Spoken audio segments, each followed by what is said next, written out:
Umashankar. So ಇವತ್ತು ನಾವು K C T rank ಬಗ್ಗೆ ಯಾವ ಥರ ಅನಲೈಸ್ ಮಾಡ್ತಾರೆ. So K C T rank ಎಷ್ಟು ಬಂದರೆ ನಾವು ಕ್ವಾಲಿಫೈ ಆದಂಗೆ, ಎಷ್ಟು ಕಡಿಮೆ ಬಂದರೆ ನಮಗೆ ಯಾವ ಥರ ಪ್ರಾಬ್ಲಮ್ಸ್ ಆಗ್ತವೆ ಅನ್ನೋದು ಪ್ರತಿಯೊಂದು ತಿಳಿಸ್ಕೊಡ್ತೀನಿ ನೋಡಿ ಫ್ರೆಂಡ್ಸ್. ಲಾಸ್ಟ್ ತಪ್ಪದೆ ನೋಡಿ. ಸೊ ಮೊದಲನೇದಾಗಿ ಇಂಟ್ರಡಕ್ಷನು. ನಿಮಗೆ ಕ್ವಾಲಿಫೈ ಆಗೋಕ್ಕೆ ಕೆ ಸಿ ಟಿ ರ್ಯಾಂಕ್ ಎಷ್ಟು ಇರಬೇಕಂದ್ರೆ ಮಿನಿಮಮ್ 1,00,000 to 1,50,000 ಸೀಟ್ ಸಿಗ್ತವೆ ನಿಮ್ಮ ಕೆ ಸಿ ಟಿ ರ್ಯಾಂಕ್ ಅಂದರೆ ಬಿ ಟೆಕಲ್ಲಿ ಮಾತ್ರ.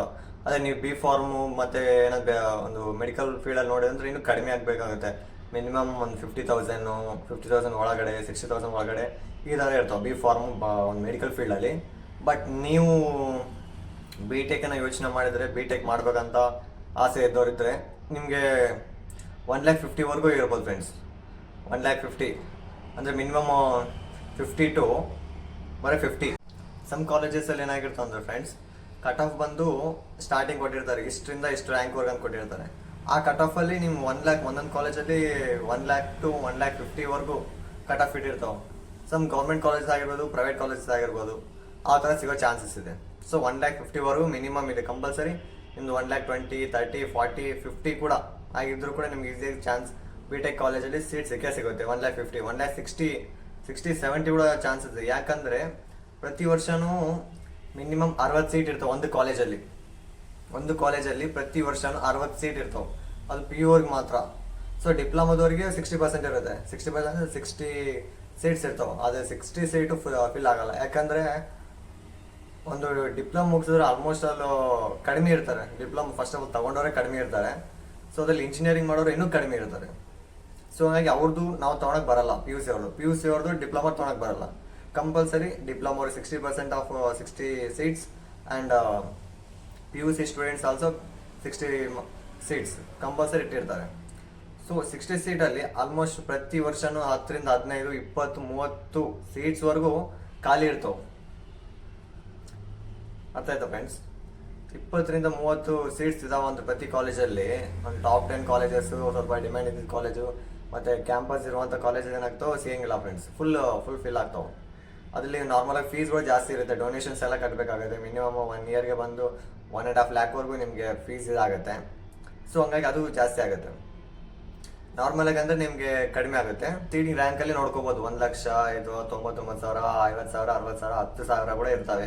ಸೊ ಒಬ್ಬರು 10,000 ಬಂದಿರ್ತವೆ. ಒಬ್ಬೊಬ್ರು ಹಳ್ಳಿ ಏನೋ ಅಪಾಡುಪ ಹಾಕಿ ಕೂಡ ಬಂದಿರ್ತಾರೆ. ಸೊ ಒಬ್ಬೊಬ್ರಿಗೆ ಚೆನ್ನಾಗೂ ಬರ್ತವೆ. ಒಬ್ಬೊಬ್ರು ಕಷ್ಟಪಟ್ಟು ಓದ್ಕೊಂಡು ಹಾಕಿದ್ರು ಒಂದು ಸಮ್ಟೈಮ್ಸ್ ಬಯಾಲಜಿ ಬಂದರೆ ಕೆಮಿಸ್ಟ್ರಿ ಬರಲ್ಲ, ಮ್ಯಾಥ್ಸ್ ಬರಲ್ಲ. ಮ್ಯಾಥ್ಸ್ ಸ್ವಲ್ಪ ಮಿಸ್ಟೇಕ್ಸ್ ಆಗಿರ್ತಾವೆ.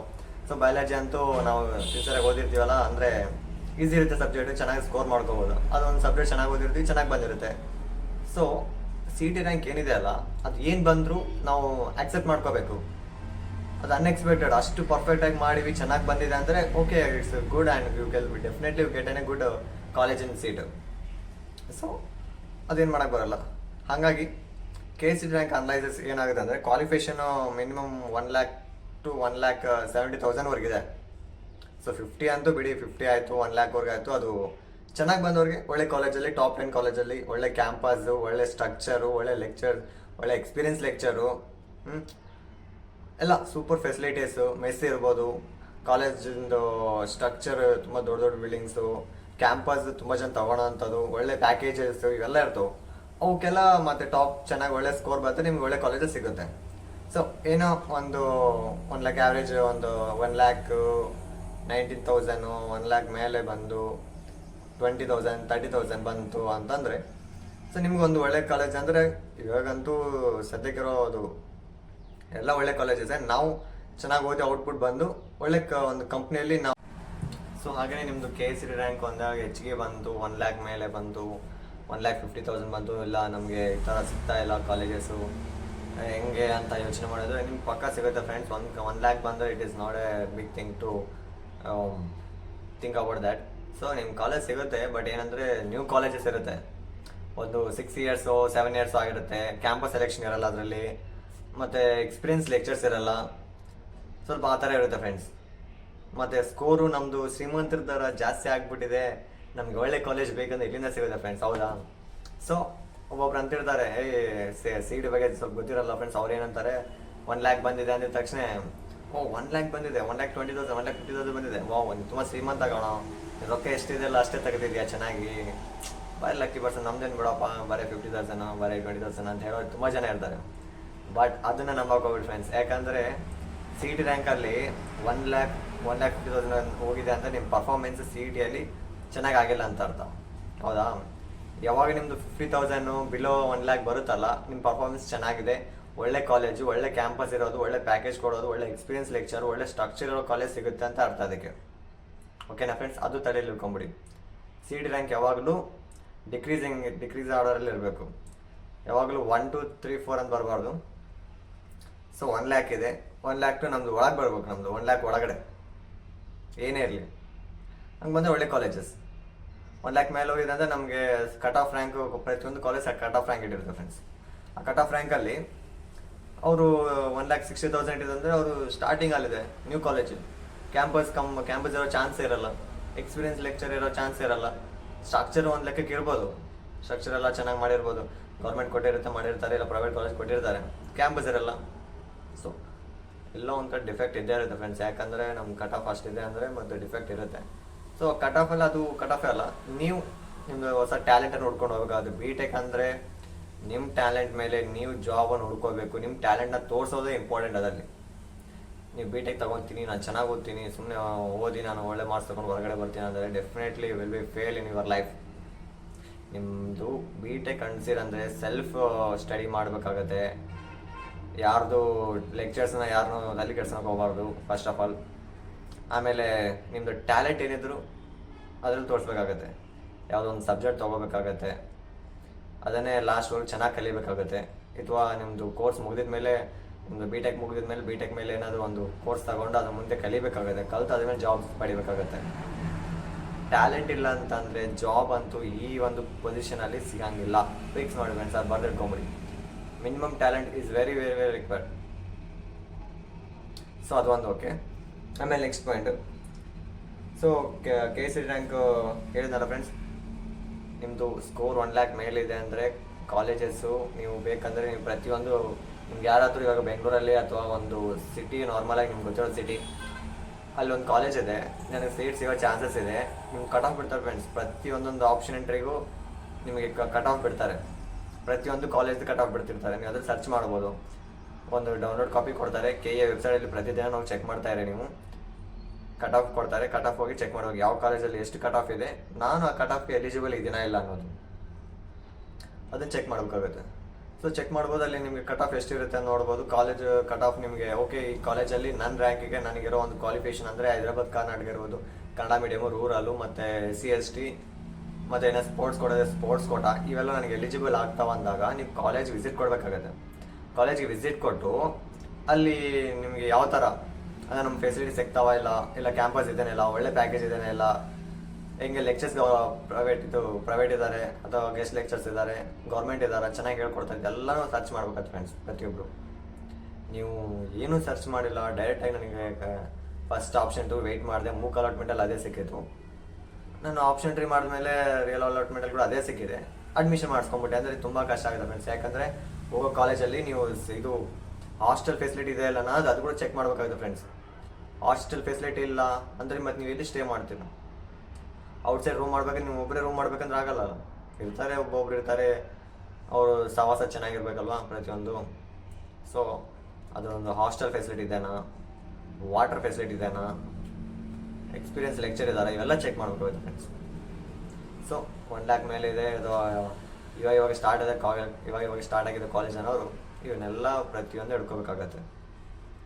ಓಕೆನಾ ಫ್ರೆಂಡ್ಸ್? ಸೆಕೆಂಡ್, ನಿಮ್ಮದು ಸ್ಕೋರ್ ಒಂದು 1,00,000 ಕೆಳಗಡೆ ಬಂದಿದೆ ಅಂದರೆ 1,00,000 ಕೆಳಗಡೆ ಅಂದರೆ ನಿಮ್ಮದು ಒಂದು 50,000 ಒಂದು 10,000 ಈ ಥರ ಒಂದು ಸ್ಕೋರ್ ಬಂದಿದೆ ಅಂತ ಅಂದರೆ ನಿಮ್ಗೆ ಡೆಫಿನೆಟ್ಲಿ ಒಂದು ಒಳ್ಳೆ ಕಾಲೇಜ್ ಸಿಗುತ್ತೆ.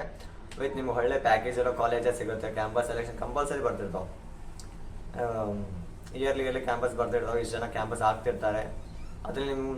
ಅದರಲ್ಲಿ ಇವಾಗ ಪ್ರೆಸೆಂಟ್ ಇರೋ ಸಿಚುವೇಶನ್ ಹೆಂಗಿದೆ ಫ್ರೆಂಡ್ಸ್, ನಾನು ಕೇಳಿದ ಪ್ರಕಾರ ತುಂಬ ಸೀನಿಯರ್ಸ್ ಕಡೆಯಿಂದ ತುಂಬ ಕೇಳಿದ್ದೀನಿ, ಇದನ್ನು ಇನ್ಫಾರ್ಮೇಷನ್ ಕಲೆಕ್ಟ್ ಮಾಡಿದ್ದೀನಿ.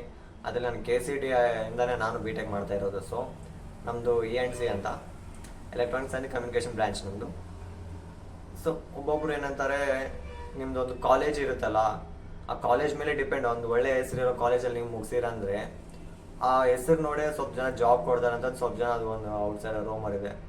ಸೊ ಆ ಥರ ಕೂಡ ಇರುತ್ತೆ. ಅವ್ರು ಏನು ಕಲ್ತಿಲ್ಲ ಅಂತ ಬರೋಲ್ಲ ಅಂತ ಒಂದು ದೊಡ್ಡ ಕಾಲೇಜಿಂದ ಬಂದಿದ್ದಾರೆ ಅಂದರೆ ಸೊ ಅವ್ರು ನಾರ್ಮಲಾಗಿ ತೊಗೊಳೋ ಚಾನ್ಸಸ್ ಕೂಡ ಇದೆ ಅಂತ ಸ್ವಲ್ಪ ಜನ ಹೇಳ್ತಾರೆ.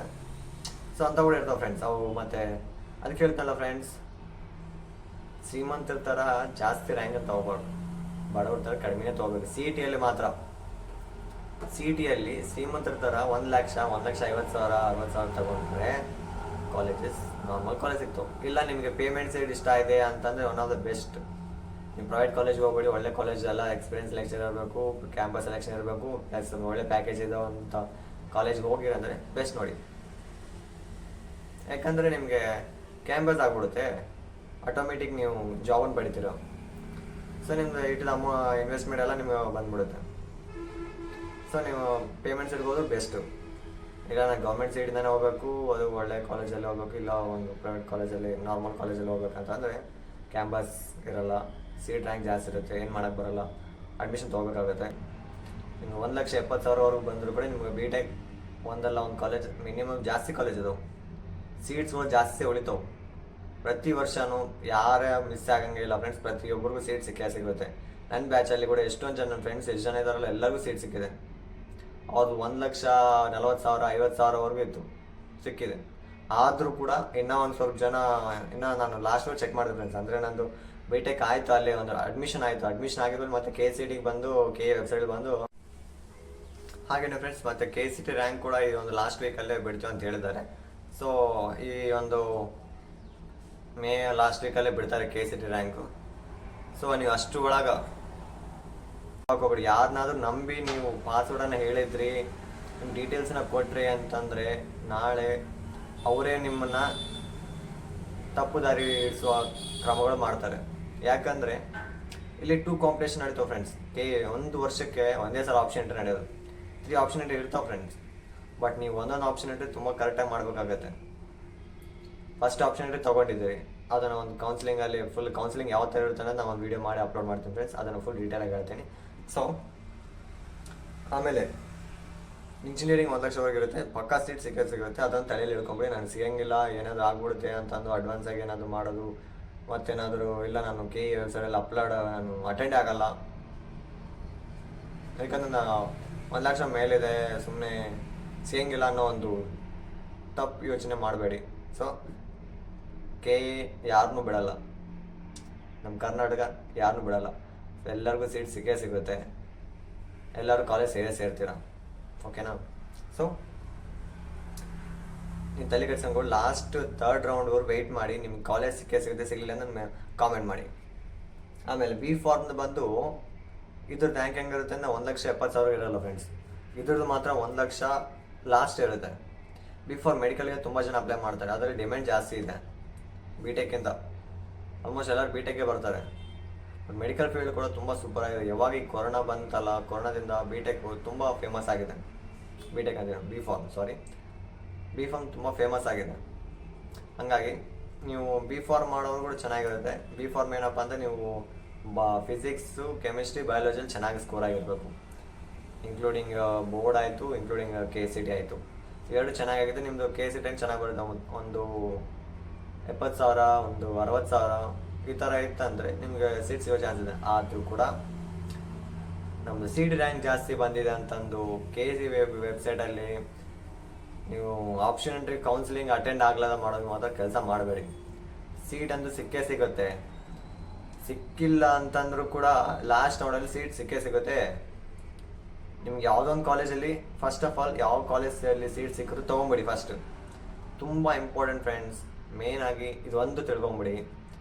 ನಿಮಗೆ ಒಂದು ನಾರ್ಮಲ್ ಕಾಲೇಜ್, ಒಂದು government college, normal college, experience lecture ಇಲ್ವಾ, ಓಕೆ. ಪ್ಯಾಕೇಜ್ ಇಲ್ವಾ, ಓಕೆ. ಕ್ಯಾಂಪಸ್ ಇಲ್ವಾ, ಓಕೆ. ಬಟ್ ಕಾಲೇಜಲ್ಲಿ ಸೀಟ್ ಅಡ್ಮಿಷನ್ ಸಿಕ್ಕಿತ್ತಾ ಬಿಡೋಕೋಬೇಡಿ. ಅದನ್ನು ಫಸ್ಟ್ ಅಡ್ಮಿಷನ್ ಆಗಿ ನೀವು ಅದನ್ನು ಫಸ್ಟ್ ಅಡ್ಮಿಷನ್ ಆಗಿ. ಯಾಕಂದರೆ ಒಂದು ಸಲ ಬಿಟ್ಟರೆ 1 ವರ್ಷ ಕಾಯಬೇಕಾಗುತ್ತೆ. First of all 1 point. Second point, ನಿಮಗೆ ಕಾಲೇಜಲ್ಲಿ ಅಡ್ಮಿಷನ್ ಸಿಕ್ಕಿತಾ, ನೀವು ನೆಕ್ಸ್ಟ್ ಚೇಂಜ್ ಆಫ್ ಕಾಲೇಜ್ ಮಾಡ್ಬೋದಲ್ಲ. ನಿಮ್ಗೆ ಯಾವ ಕಾಲೇಜಲ್ಲಿ ಬೇಕು ಅದೇ ಕಾಲೇಜಲ್ಲಿ ಚೇಂಜ್ ಆಫ್ ಕಾಲೇಜ್ ಮಾಡು. ಏನಪ್ಪ ಅಂದರೆ ಫಸ್ಟ್ ಇಯರಲ್ಲಿ ನಿನ್ನ ಸ್ಕೋರ್ ಚೆನ್ನಾಗಿರಬೇಕು, ಬ್ಯಾಕ್ಲಾಗ್ ಇರಬಾರ್ದು. ಒಂದು ಬ್ಯಾಕ್ಲಾಗ್ ಇರಬಾರ್ದು ಫ್ರೆಂಡ್ಸ್. ಅದು ಒಂದು ಏನಲ್ಲ ಟಿಕ್ ಎಂಟ್ರಿ ಇರ್ಬೋದು, ಆಪ್ಷನ್ ಎಂಟ್ರಿ ಮಾಡೋದು ಇರ್ಬೋದು, ಅಥವಾ ರಿಟರ್ನ್ ಇರ್ಬೋದು, ಯಾವುದರಲ್ಲಿ ಬ್ಯಾಕ್ಲಾಗ್ ಇರ್ಬೋದು. First sem second sem backlog ಇರಬಾರ್ದು. ನೀವು ಯಾವ ಕಾಲೇಜಲ್ಲಿ ಬೇಕಂದ್ರೆ ನೀವು ಸೇರ್ಬೋದು. ಅಲ್ಲಿ ವೇಕೆನ್ಸೀಸ್ ಇದ್ದರೆ ಸೇರ್ಬೋದು. ವೇಕೆನ್ಸೀಸ್ ಇಲ್ಲ ಅಂದರೆ ಬೇರೆ ಕಾಲೇಜಲ್ಲಿ ಸೇರು. ಈಗ ಒಬ್ಬರದ್ದು ದೊಡ್ಡ ಕಾಲೇಜ್ ಟಾಪ್ 10 ಕಾಲೇಜಾಗ ಟಾಪ್ 20 ಕಾಲೇಜಲ್ಲಿ ನೋಡಿರ್ತಾನೆ ಈ ಕಾಲೇಜ್ ನಾನು ಸೇರ್ಬೇಕಂತ. ಸ್ಕೋರ್ ಚೆನ್ನಾಗಿರುತ್ತೆ, ಬಟ್ ವೇಕೆನ್ಸೀಸ್ ಇರಲ್ಲ. ಏನು ಮಾಡೋದು? ಏನು ಮಾಡೋಕ್ಕೆ ಬರಲ್ಲ. ಸೊ ಹಾಗಾಗಿ ಆ ಕಾಲೇಜಲ್ಲಿ ಅದು ಬೇರೆ ಕಾಲೇಜಿಗೆ, ಅದಕ್ಕಿಂತ ಒಂದು ಸ್ವಲ್ಪ ಸಣ್ಣ ಕಾಲೇಜು, ಮತ್ತೆ ಯಾವ್ದಾದ್ರು ಕಾಲೇಜ್ ಇದಕ್ಕಿಂತ ಬೆಟರ್ ಕಾಲೇಜಪ್ಪ, ನನಗೆ ಯಾವುದೇ ಕಾಲೇಜಲ್ಲಿ ಬೆಟರ್ ಕಾಲೇಜ್ ಒಂದು 3 ಕಡೆ ಟ್ರೈ ಮಾಡು. ಅದು ಕೂಡ ಆಗಲಿಲ್ವಾ? ಸೆಕೆಂಡ್ ಇಯರ್ಲಿ ಫಸ್ಟ್ ಇಯರ್ಲಿ ಸಿಗಲಿಲ್ಲ, ಸೆಕೆಂಡ್ ಇಯರ್ಲಿ ಆಯ್ತಲ್ಲ, 4th ಸೆಮ್ ಮುಗಿದ ತಕ್ಷಣ ಮತ್ತೆ ಐತಿ. ನೀವು ಬರೋದೆಲ್ಲ 2022 ಸ್ಕೀಮ್. ಇವಾಗ ಸ್ಕೀಮ್ ಚೇಂಜ್ ಆಗಿದೆ. 2019ಗೆ ಒಂದು ಸೆಕೆಂಡ್ ಇಯರಲ್ಲಿ ಚೇಂಜ್ ಆಫ್ ಕಾಲೇಜ್ ಇದ್ದಿಲ್ಲ, ಬಟ್ ಇವಾಗಿರೋ ಒಂದು 2022 ಸ್ಕೀಮಲ್ಲಿ, ಅಂದರೆ ನಮ್ಮದು ಬಿ ಟೆಕಲ್ಲಿ 2022 ಸ್ಕೀಮ್ ಬರುತ್ತೆ ಫ್ರೆಂಡ್ಸ್. 2022 ಸ್ಕೀಮಲ್ಲಿ ನಿಮ್ಮದು ಬ್ಯಾಕ್ಲಾಗ್ ಇದ್ರೂ ಕೂಡ ತಗೋಬೋದು. ಸೊ ಅದ್ರ ಜೊತೆಯಲ್ಲಿ ನೀವು ಸೆಕೆಂಡ್ ಇಯರಲ್ಲಿ ಮತ್ತೆ ಚೇಂಜ್ ಆಫ್ ಕಾಲೇಜ್ ಅಪ್ಲೈ ಮಾಡ್ಬೋದು. ಹಾಗಾಗಿ ಚೇಂಜ್ ಆಫ್ ಕಾಲೇಜ್ ಅಪ್ಲೈ ಮಾಡ್ಬೇಕಂದ್ರೆ ಫಸ್ಟ್ ಪಾಯಿಂಟು ಬ್ಯಾಕ್ಲಾಗ್ ಇರಬಾರ್ದು. ಫಸ್ಟ್ ಸೆಮ್ ಸೆಕೆಂಡ್ ಸೆಮ್ 2 ಸೇರಿ ಬ್ಯಾಕ್ಲಾಗ್ ಇರಬಾರ್ದು. ಆಮೇಲೆ ಒಳ್ಳೆ ಸ್ಕೋರ್ ಆಗಿರಬೇಕು. ಒಳ್ಳೆ ಸ್ಕೋರ್ ಇತ್ತು ಅಂದರೆ ನೀವು ಈಸಿಯಾಗಿ ಫಸ್ಟ್ ಇಯರಲ್ಲಿ ಚೇಂಜ್ ಆಫ್ ಕಾಲೇಜ್ ಮಾಡ್ಬೋದು. ಸಿಗಲಿಲ್ಲ, ನಮಗೆ ಒಳ್ಳೆ ಕಾಲೇಜ್ ಸಿಗಲಿಲ್ಲ ಅಂತಂದರೆ ಬೇರೆ ಕಾಲೇಜ್ ಟ್ರೈ ಮಾಡಿ. ಸೇಮ್ ಅಮೌಂಟ್ ಇರುತ್ತೆ. ನೀನು ಗೌರ್ಮೆಂಟ್ ಕಾಲೇಜಲ್ಲಿ ಏನು ಅಮೌಂಟ್ ಕಟ್ಟಿರುತ್ತೆ ಅದೇ ಅಮೌಂಟಲ್ಲಿ ಇರುತ್ತೆ. ಪ್ರೈವೇಟ್ ಕಾಲೇಜಲ್ಲಿ ನೀನು ಕೆ ಏನು ಕಟ್ಟಿದ್ದು ಸೇಮ್ ಅಲ್ಲೇ ಇರುತ್ತೆ. ನಾರ್ಮಲ್ 4 ಮಂದಿ ಹೆಂಗಿರುತ್ತೆ ಸೇಮ್ ನಿಮ್ಗೆ ಹಂಗೆ ಇರುತ್ತೆ. ಸೆಕೆಂಡ್ ಪಾಯಿಂಟು, ಸೆಕೆಂಡ್ ಇಯರಲ್ಲಿ ಕೂಡ ಅಪ್ಲೋಡ್ ಮಾಡ್ಬೋದು. ನೀವು ಅಪ್ಲೈ ಮಾಡ್ಬೋದು ಚೇಂಜ್ ಆಫ್ ಕಾಲೇಜ್ಗೆ. ಸ್ಕೋರ್ ಚೆನ್ನಾಗಿರ್ಬೇಕು, ಬ್ಯಾಕ್ಲಾಗ್ ಇರಬಾರ್ದು. ಸೊ ಹಂಗಾಗಿ ಯಾರ್ಯಾರು ಒಂದು ನಾನು ಹೆಂಗ ಸೇರಲೇಬೇಕು ಬಟ್ ಕಾಲೇಜ್ ಚೆನ್ನಾಗಿ ಸಿಕ್ಕಿಲ್ಲ, ಇದು ಚೆನ್ನಾಗಿಲ್ಲ ಅಂತ ಹೇಳ್ತಿದ್ದಾರೆ ಅಂತಂದು, ಸೊ ಆಲ್ಮೋಸ್ಟ್ ಎಲ್ಲರೂ ತಗೊಂಬಿಡಿ ಫ್ರೆಂಡ್ಸ್. ಯಾಕಂದ್ರೆ ಮತ್ತೆ ಒಂದು ವರ್ಷ ವೆಯ್ಟ್ ಮಾಡಿ ಮತ್ತೆ ನಾಳೆ ಯಾವ ಥರ ಬರುತ್ತಂತ ಹೇಳಕ್ಕೆ ಬರೋಲ್ಲ. ನಾಳೆ ಮತ್ತೆ ಏನು ಸ್ಕೀಮ್ ಚೇಂಜ್ ಆಗುತ್ತೋ ಹೇಳಕ್ಕೆ ಬರೋಲ್ಲ. ಸೊ ತೊಗೊಂಬಿಡಿ. 2 ಚಾನ್ಸ್ ಇದೆ, ಅದು ನಿಮ್ಮ ಮೇಲೆ ಡಿಪೆಂಡ್ ಆಗುತ್ತೆ. ಹೆಂಗಂದರೆ ಫಸ್ಟ್ ಇಯರಲ್ಲಿ ನಿಮಗೆ ಚೇಂಜ್ ಆಫ್ ಕಾಲೇಜ್ ಇದೆ, second yearly change of college ಇದೆ. ಇವೆರಡು ನಿಮ್ಗೆ ಅಪ್ಲೈ ಆಗಲಿಲ್ಲ ಅಂದರೆ ಅದು ನಿಮ್ಮ ಬ್ಯಾಡ್ ಲಕ್ ಅಂತ ಹೇಳ್ಬೋದು. ಸೊ ಹಾಗಾಗಿ ಫಸ್ಟ್ ರೌಂಡಲ್ಲಿ ಫಸ್ಟ್ ಆಫ್ ಆಲ್ ಸಿಕ್ಕಿದ ಕಾಲೇಜನ್ನ ತೊಗೊಂಬಿಡಿ. ಆಮೇಲೆ ಚೇಂಜ್ ಆಫ್ ಕಾಲೇಜ್ ಮಾಡ್ಕೊಳ್ಳಿ. ನಿಮ್ಗೆ ಯಾವ್ದು ಬೆಟರ್ ಅನ್ಸುತ್ತೆ ಅದು ಮಾಡ್ಕೊಂಬಿಡಿ. ಓಕೆನಾ?